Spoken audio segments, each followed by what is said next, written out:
அஸ்ஸலாமு அலைக்கும் வரஹ்மத்துல்லாஹி வபரகாத்துஹு. தினமும் ஒரு ஹதீஸ். ஒரு நாள் மழை பெய்ததன் காரணமாக பேரிச்ச மட்டையால் வேயப்பட்டிருந்த பள்ளிவாசலின் கூரை ஒழுக ஆரம்பித்தது.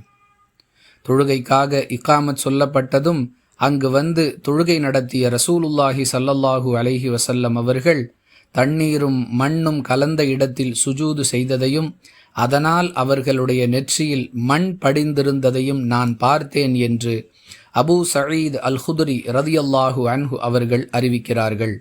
நூல் புகாரி, ஹதீஸ் எண் 669.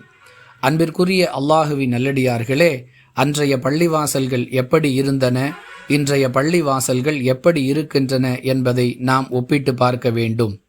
நினைத்து பார்க்க முடியாத வசதிகளையெல்லாம் அல்லாஹ் நமக்கு பள்ளிவாசல்களில் செய்து கொடுத்திருக்கின்றான்.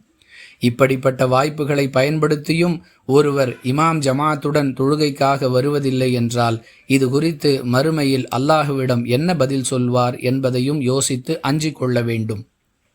அன்பானவர்களே, ஆண்கள் ஐவேளை தொழுகையையும் இமாம் ஜமாத்துடன் பள்ளிவாசலில் வந்து நிறைவேற்றுவதற்கு தம்மால் இயன்ற முழுமையான முயற்சிகளை செய்ய வேண்டும் என்பது இந்த ஹதீஸ் நமக்கு சொல்லக்கூடிய பாடம்.